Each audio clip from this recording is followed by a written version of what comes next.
In an era of great power competition, how is Asia's second-largest economy performing? China has eclipsed Japan.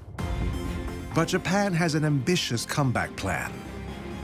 我が国はこの地域におけるルールに基づく自由で開かれた国際秩序の維持強化に向け、自由で開かれたインド太平洋を進めてきました。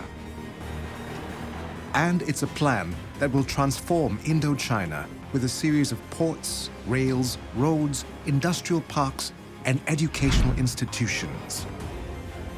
The country which has the greatest stake in the success of EEC, apart from Thailand itself, is Japan. With geopolitical tensions on the rise, how does Japan's plan impact its relationship with China? They're definitely not decoupling from China, but they are selectively recalibrating their footprint in China. As the political temperature heats up, will Asia's two powers compete or collaborate? And what does this all mean for nations in ASEAN?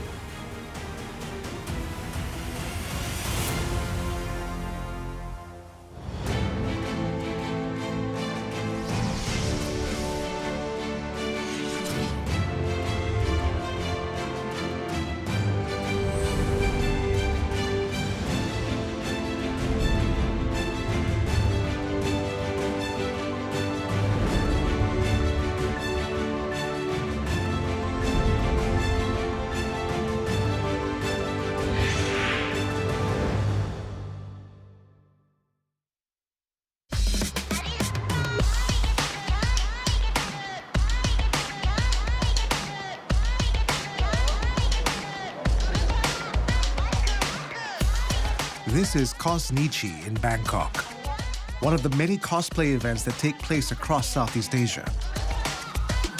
เป็นงานที่เกี่ยวกับการ์ตูนอนิเมะคอสเพย์และสินค้าจากทางญี่ปุ่นทั้งหลายนะครับ ถ้าในไทยเหรอคะก็ค่อนข้างเยอะอยู่นะคะเพราะว่าเอาจริงๆคือกระแสมังงะ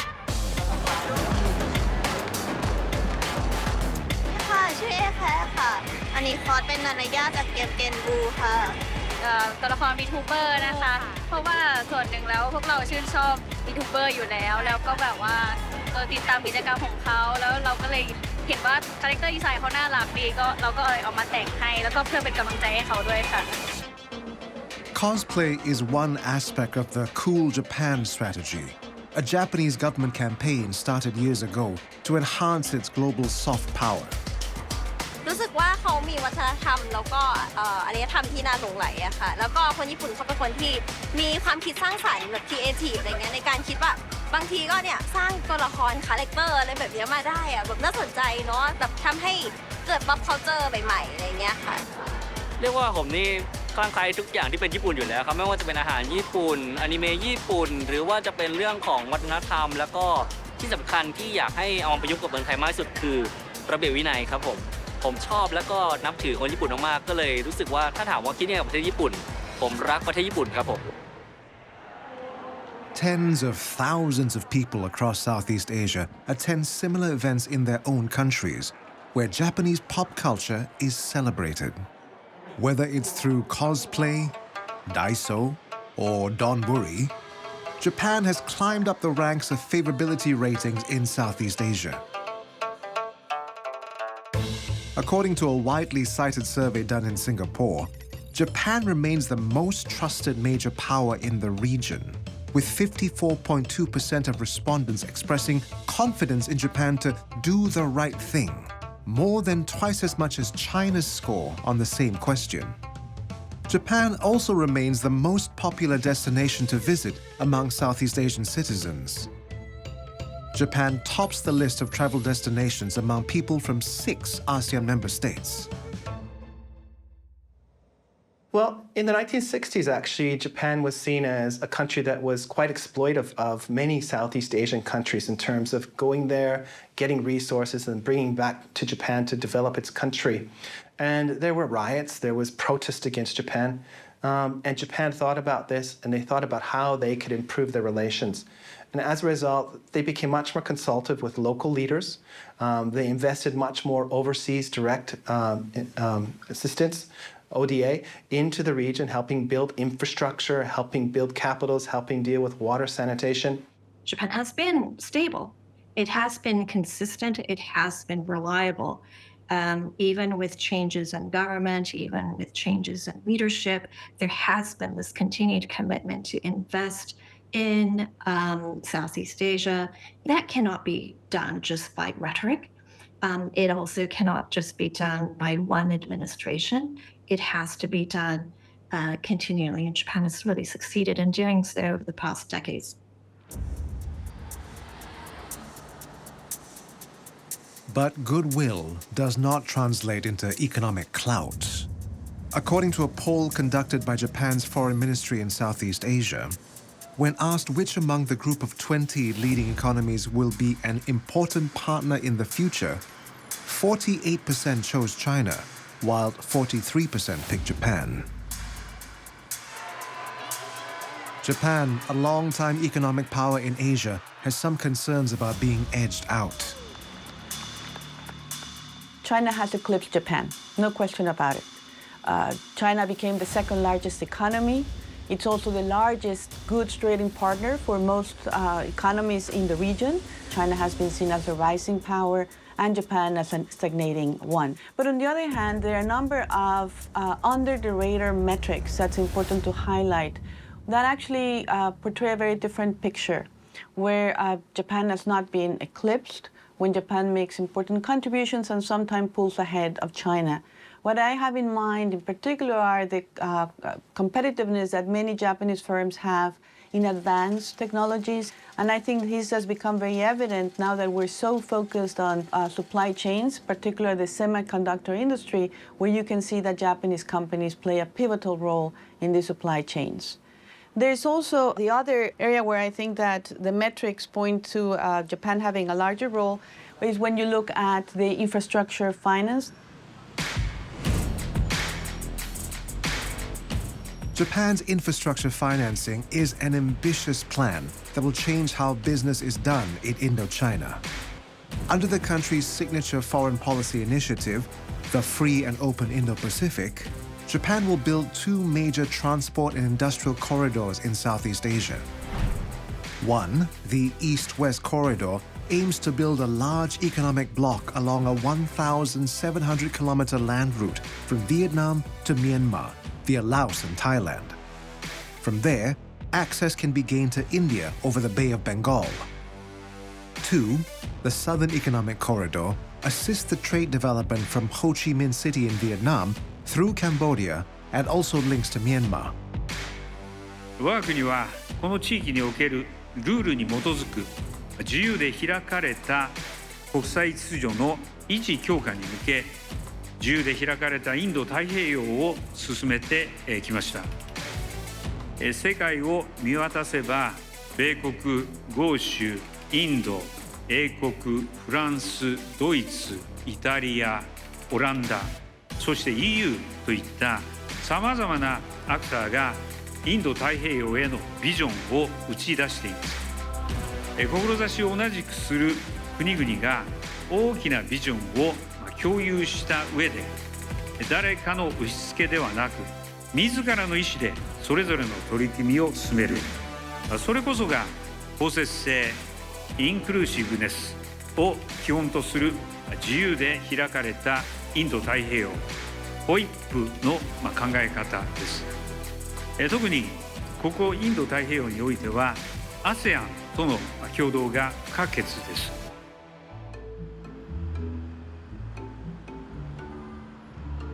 Thailand has partnered with Japan for many years in its economic development, and it is an important country in Japan's vision for a free and open Indo-Pacific. Both the economic corridors being built by Japan feature Thailand prominently.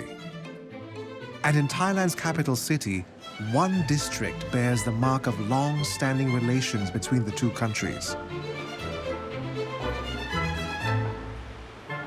Little Japan in Bangkok is the area in Sukhumvit that comprise a lot of places where Japanese people come to spend their time.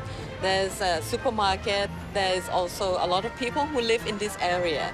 So very much a community for Japanese. I think Japanese community in Thailand number almost as high as 100,000 people, and it is one of the largest. The Japanese expats have built a strong community here that feels like any neighborhood in Japan. Within ASEAN, Thailand has the largest share of Japanese companies. Nearly 6,000 of them operate in the kingdom. If we look at foreign direct investment in Thailand in the 80s, you can see that Japan was probably one of the major investors in addition to the US and some European countries and companies at that time. But Japan was very serious in the sense that not only that it pioneered the industry of automotive in Thailand, Japanese investment also expanded in other areas, electronics as well. And the firms that invest in Thailand also expanded from the kind of the big firm like Toyota, Mitsubishi, all those big car companies. But later on, it also brought in suppliers of those companies.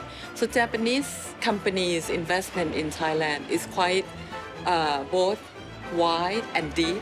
Deep in the sense that it also brings their suppliers to invest in Thailand, and broad in the sense that it has also a lot of companies in various sectors. Japan is Thailand's largest foreign direct investor to date.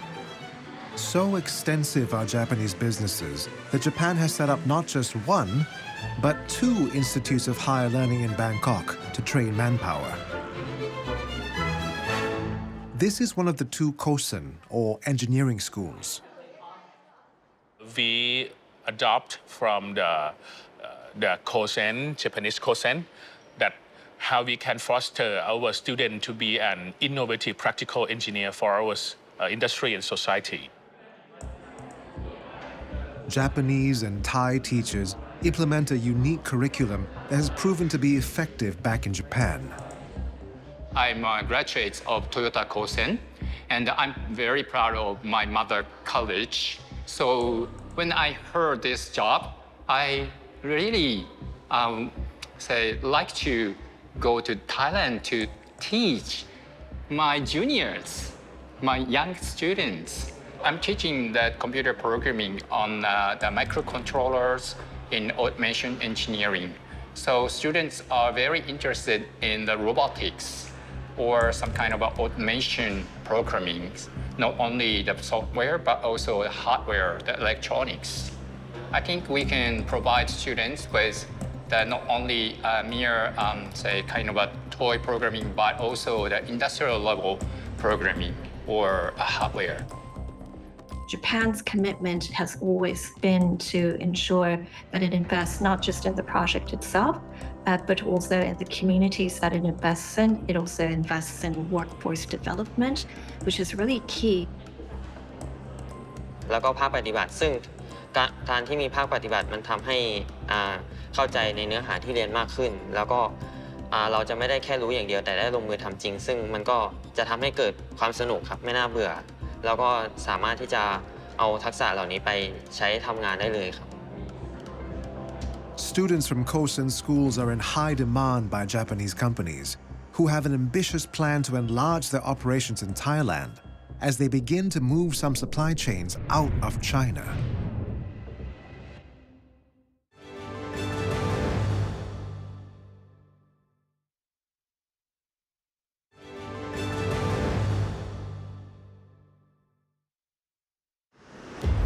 When it comes to infrastructure building in Southeast Asia, China's Belt and Road Initiative has gotten the most global attention.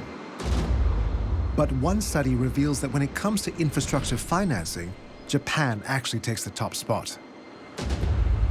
Financing from Japan is backing $330 billion of ongoing and upcoming construction projects across ASEAN. That's according to Fitch Solutions, which counted funds in all member states except Brunei. The figure linked to Chinese financing is $100 billion, less than Japan, but more than Europe and North America combined. In Indochina, Japan has embarked on work in the East-West Economic Corridor and Southern Corridor as part of its free and open Indo-Pacific Plan. To see examples of the plan at work, journey along Thailand's ambitious Eastern Economic Corridor, or EEC.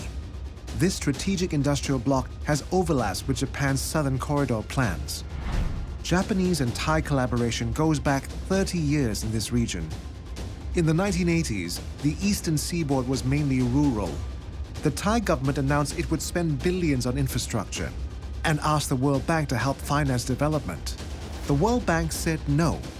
Japan then came to the rescue, transforming the eastern seaboard from this to this, and kicking off massive industrialization in Thailand. JICA, or the Japan International Cooperation Agency, implemented most of these projects. JICA has a long history with the EEC development. Actually, we have totally lended $1.2 billion US dollar. And then we had 16 infrastructure projects and 27 yen loan agreement over the development. We invested port development and railroad construction and water pipes for industrial estates, and also we invested public-owned industrial estate as well. And so we were able to grow our industries, especially automobile and electronics, also petrochemical. So the Eastern Seaboard led to what I call Thailand's great leap to industrialization. And after that, we had double-digit growth. We were considered the fifth Asian tiger. But later on, our economic growth momentum sort of declined. Economic growth was already slowing in the 2010s. Then came the pandemic, which brought a sharp contraction. And now, the Thai government is looking at ways to reinvigorate its economy again. Working with old partners who have a new plan due to changing geopolitics may just be what the Eastern Economic Corridor, or EEC, needs. I'd like to refer to a remark made by a former Japanese ambassador to Thailand. He told me that the country which has the greatest stake in the success of EEC, apart from Thailand itself, is Japan. Because already you helped to make the Eastern Seaboard happen. You are the #1 investor in the EEC right now. And Japanese companies are also looking for places to strengthen their supply chain resilience. Well, Thailand has many advantages when it comes to investment destination. Geography is one thing. We have good people. In terms of cumulative investment in the EEC, as of the end of June 22nd, Japan tops the list with 38.8 billion bahts, and the amount of 46.1% of total foreign. According to the JETRO survey, there are around 5,900 Japanese companies in Thailand. Of these, around 1,100 companies are in the EEC area. And at the beginning of this year, the Japanese government announced Asia-Japan Investing for the Future initiative. It will strengthen Japanese investment in the ASEAN region to enhance a global supply chain.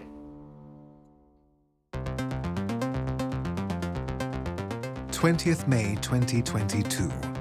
The Thai and Japanese governments and industrial titan Mitsubishi host a major event to celebrate the 135th anniversary of the establishment of diplomatic relations between Thailand and Japan. Hundreds of businessmen from both countries attend. The key focus was unveiling plans for Manufacturing 4.0. We're implementing this policy called Thailand 4.0, which is to move towards innovation, high technology, to go up the value chain. Mitsubishi has worked together with the EEC team to set up a center to demonstrate how Manufacturing 4.0 works. Manufacturing 4.0, or somebody call the Industrial 4.0. It's just how we connect all of the machine from shop floor and link it to the IT system.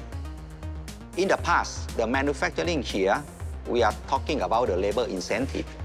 And most of the production line, the worker or human involved in all of the station to input something. But today, in order to improve efficiency, sometimes we can understand that labor have more error than when we compare with the robot.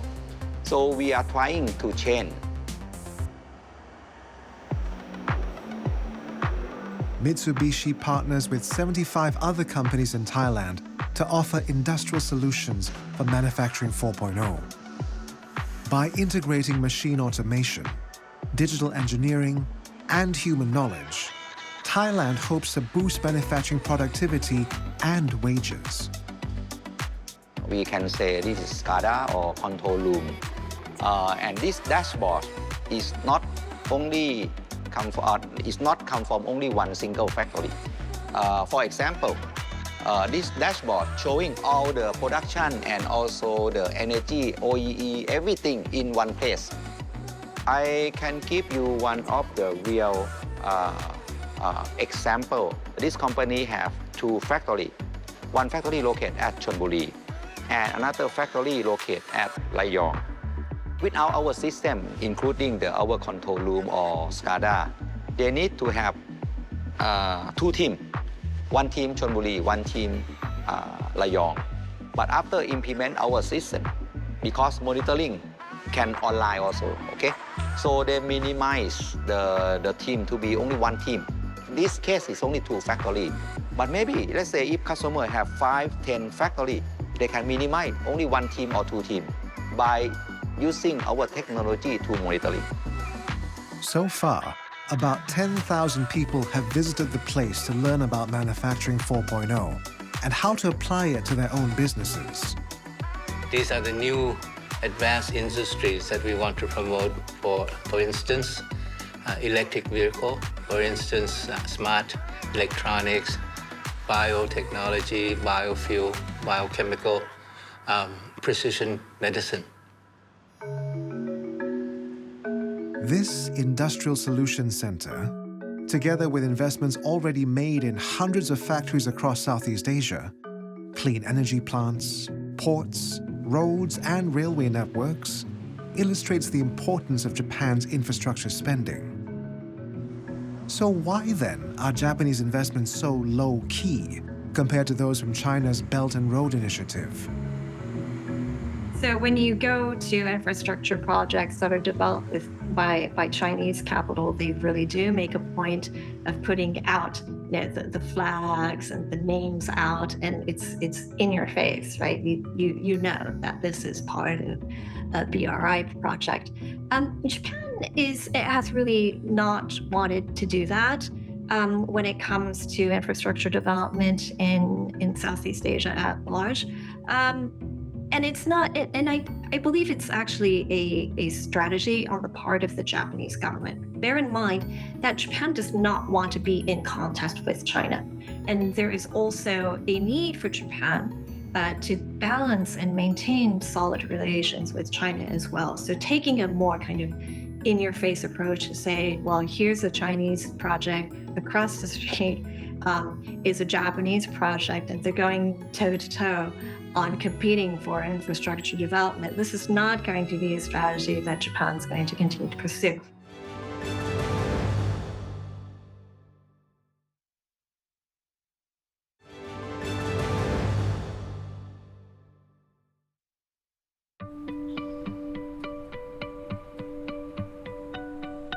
National Road Number 5 in Cambodia, a critical artery in Japan's southern economic corridor. It's also important for Cambodia's own growth plans. This transport business owner says the road, which the Japanese helped build, has improved his business significantly. ធម្មតាទៅផ្លូវពិបាកការចំណាយថវិកាវេលាការខូចខាតឡានការជួសជុលចំណាយផ្សេងៗគឺខ្ពស់ហើយសូម្បីតែការចំណាយទៅលើប្រេងក៏ខ្ពស់ផងដែរនឹងជាបញ្ហាប្រឈមរបស់ក្រុមហ៊ុនអំឡុងពេលដែលផ្លូវពិបាកហើយយើងមានការចំណាយខ្ពស់ទៅលើការជួសជុលគឺពីមុនមកយើងឧទាហរណ៍ថាឡានមួយគ្រឿងយើងចំណាយ500មួយខែជួសជុលតែពេលនេះសល់តែ100ជាង According to the World Economic Forum's 2019 competitiveness ranking, Cambodia has a score of 3.6 out of 7 on road quality, the second lowest score in the region. To change that, work is currently underway to expand the 390-kilometer two-lane road linking the capital, Phnom Penh, to Phoi Phet on the Thai border. Tekken Corporation, a Japanese construction company, is working on a section of that road. 現在我々は国道5号線の改修工事をしており、工事内容としては工事延長 44.1 キロを既存の2車線から4車線へ拡幅し、15の橋梁を含むボックスカルバートなどの構造物で構成されております。 The main challenge for the ongoing work is the impending rainy season. The construction will need to stop when the rains arrive, causing costly delays. So for the engineers, it's a race against the clock to get the road completed. 現在工事の進捗は 80% を超えており、我々は最終段階にあります。現在後ろに見えている通り舗装をしておりますが、この舗装は3層あるうちの一番上の層を現在施工しております。我々はカンボジアのエンジニアに日本の技術、日本の工事の進め方を伝えなければなりません。また、雨季のあるカンボジアでどのように工程を管理していくか、どのようにキャッチアップしていくか。Another 47-kilometer stretch of road, including 8 bridges, has been completed by another Japanese company also working on the project. It was completed 1 month earlier than contract period by great support of Cambodia government, Embassy of Japan, JICA, and KEI, the engineer. As a result, it contributed to development of Cambodia economy through smooth logistics. The road has sped up transport time from Cambodia to neighboring Thailand, bridging Japan's southern economic corridor. It's also enhanced supply chain resilience across the region.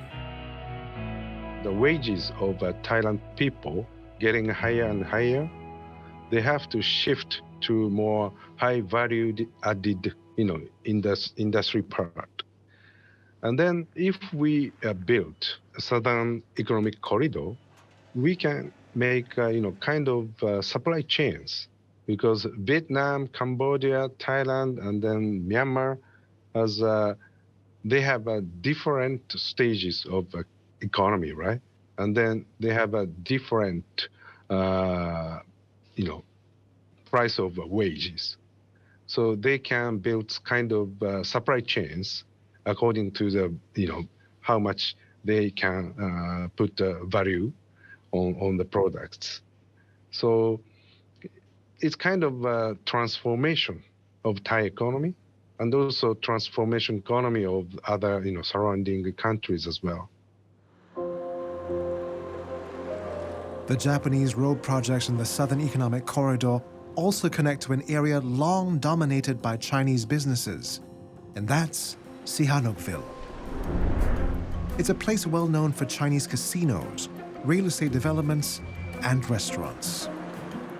But the new port project there will be funded by Japanese loans. The deal was inked in August 2022. Japan will lend Cambodia close to $400 million to develop what the Cambodian government describes as a principal deep-sea port for Cambodia and the region. Economies in the region have benefited from the Southern Economic Corridor. And for Japan, the investments have a strategic purpose. Cambodia's warm relations with China are well documented. In June 2022, China's funding of the redevelopment of a Cambodian naval base raised concerns about its military footprint in the South China Sea. I think even for Cambodia, who's often understood as a client state of China, would like more strategic autonomy in their decision-making. And this is why they've welcomed Japanese investment. And Japanese investment through the region is not just in Cambodia. We have a north-south infrastructure project. We have an east-west infrastructure project. And it speaks to this idea that the more infrastructure connectivity we have within ASEAN, that we can dilute, or Japan would like to dilute, the influence of China, but also, again, make Southeast Asian countries more integrated. Is the objective of Japan's free and open Indo-Pacific plan to counter China's Belt and Road Initiative? With the Free and Open Indo-Pacific and the Belt and Road Initiative, what you have is the two largest Asian powers really honing their economic statecraft. And what they're doing is they're trying to tackle a major need in the region, and that is the gap in infrastructure finance, and in so doing shape the regional architecture. So clearly they interact with one another, they're influenced by each other. Now, it's important to highlight that neither China nor Japan has made these a zero-sum competition, so that if you participate in the Belt and Road Initiative or you participate in the Free and Open Indo-Pacific, you have to abstain from engaging with the other. And I think that actually is a very savvy way to pursue competition, because it enables all regional actors to benefit from the larger supply of investment capital. I think Southeast Asia is caught between two big elephants that are not getting along so well, the US and China. And we have a saying that, when two elephants fight, it's the grass that get destroyed. So I think Southeast Asia would be looking at Japan as a kind of a third power that has a lot to offer. It has already done a lot for countries in this area. So in the sense of the US trying to become more aggressive in this area, and the two countries trying to make Southeast Asian countries choose sides, I think countries in this area are aware that they cannot choose sides because we depend on all those countries. So having a more neutral third party in the geopolitics of Southeast Asia would be quite beneficial to our countries.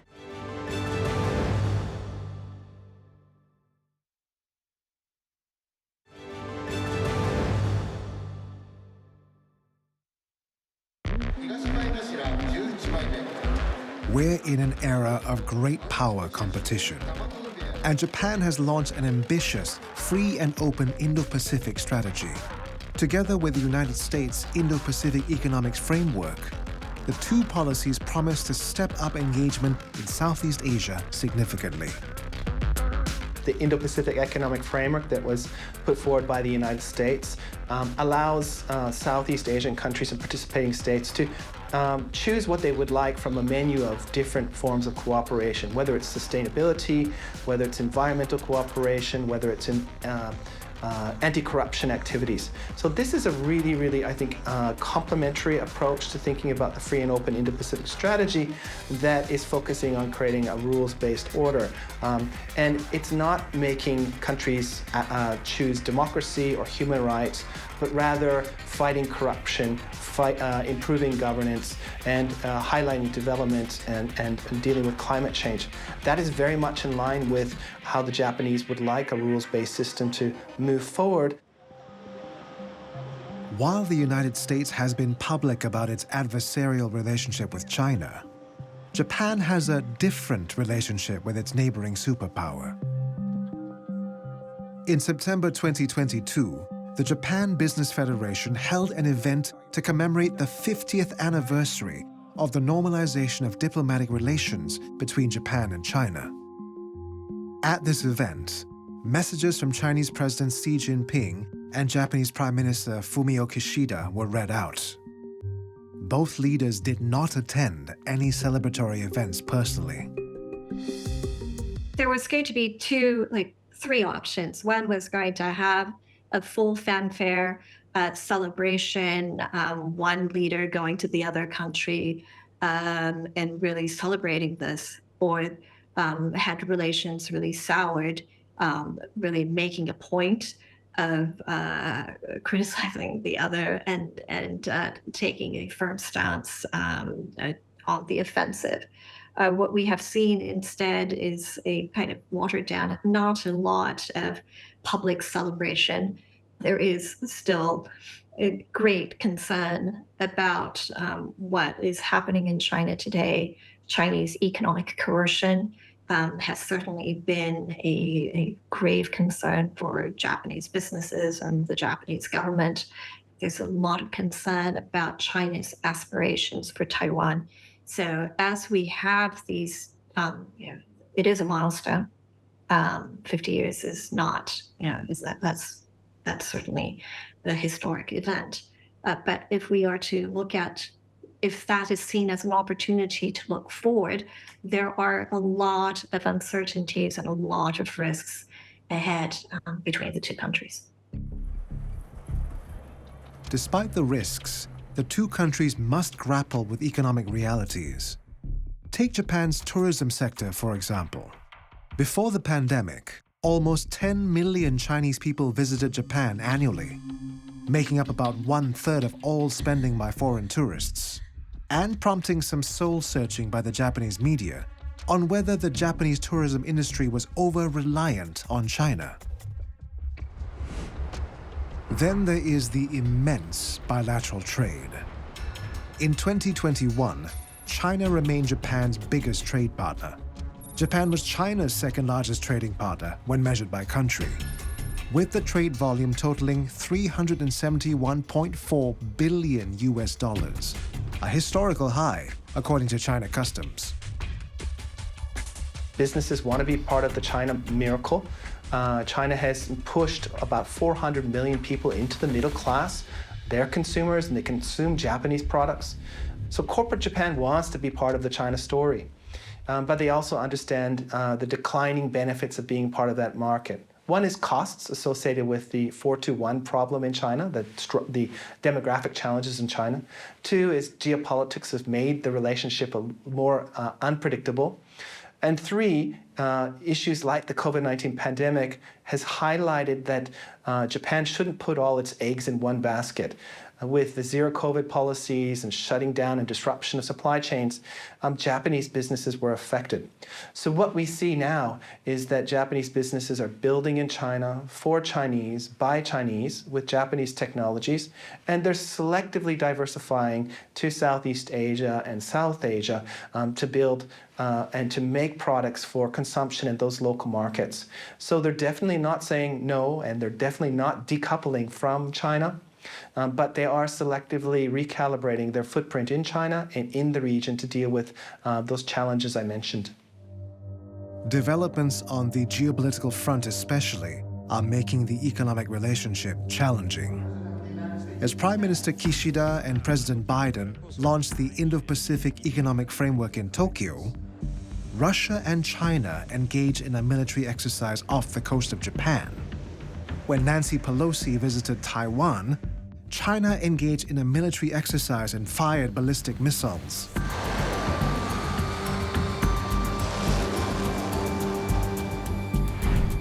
Five of them landed in Japan's exclusive economic zone, according to Japan's defense minister. The proportion of Japanese people holding an unfavorable impression of China stands at a record high of 87%.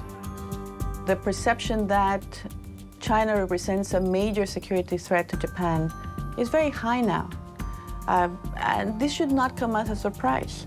For the last decade, China has tried to undermine Japan's administrative control over the disputed territories in the East China Sea, the Senkaku Islands, to use the Japanese term.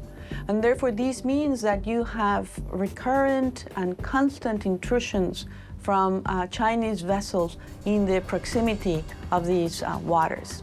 Then you look at how China has used some of these economic wealth that it has accumulated, and there's this very significant military buildup in a way that also creates concerns about Japan, because Japan certainly is not at that level in terms of the military stockpiles and the capabilities that China has accumulated.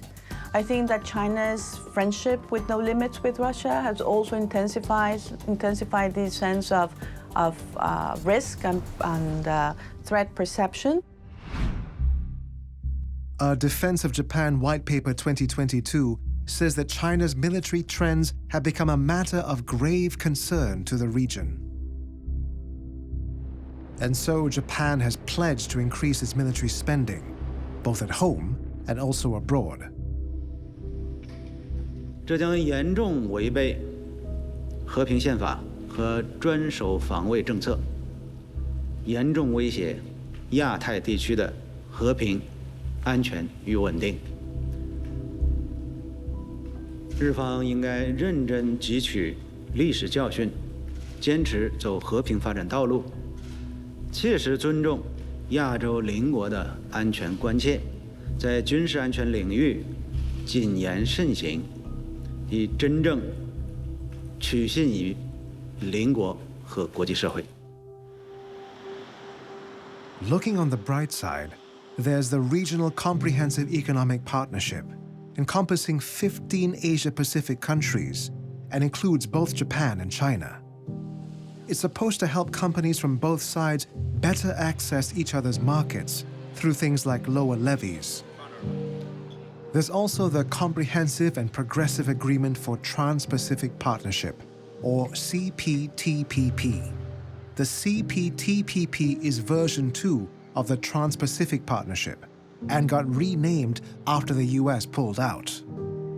China has applied to be part of the CPTPP in September 2021, but that application is likely to be a political minefield. This is going to be one of the biggest challenges that Japan faces politically, and because it is a political issue.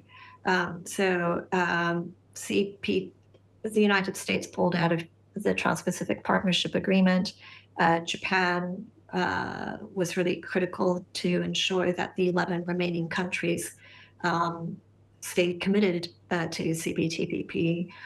Now we have a situation where not only has it come into fruition, 4 other governments, including China as well as Taiwan, the United Kingdom, and South Korea are wanting to join this.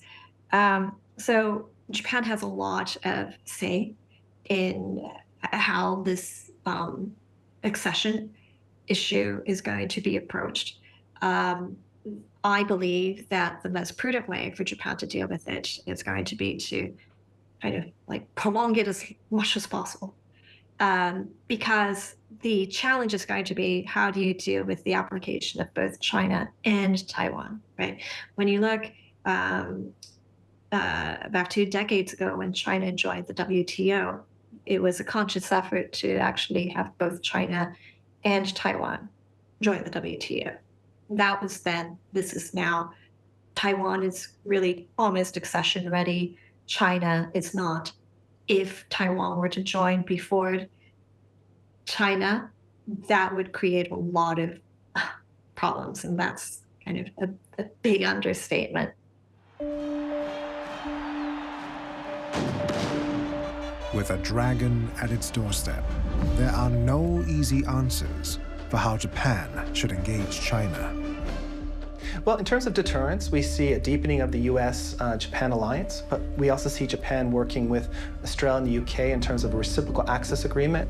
In terms of resilience, we see Japan working with other countries to build resilience into supply chains, to find opportunities to migrate some of the semiconductor manufacturing out of Taiwan. But at the same time, they're engaging. They've signed a regional comprehensive economic partnership with China. They're open to non-traditional security cooperation on climate change, anti-piracy, illegal fishing, and I think even dealing with the next transnational disease, whether it's COVID-20 or 21. I think that is their strategy. Engage as much as possible, build resilience into the relationship, but also have that deterrence capabilities to build stability in the relationship so we don't have a Ukraine crisis in the Indo-Pacific region. What's really important is to have a functional and stable relation with China, because in essence, Japan is reconciling many different equities when thinking about the relationship with China. China as economic opportunity, China as military threat, China as regional competitor for influence, and China as rival, a strategic rival of Japan's security guarantor, which is the United States. When you think about all these different equities, I think you can understand why the priority is to have stable, functional relationship. As the political temperature rises in East Asia, Tokyo is under great pressure to balance its security concerns and economic engagements with its assertive neighbor. And in an era of great power politics, all eyes will be on how the free and open Indo-Pacific Plan evolves.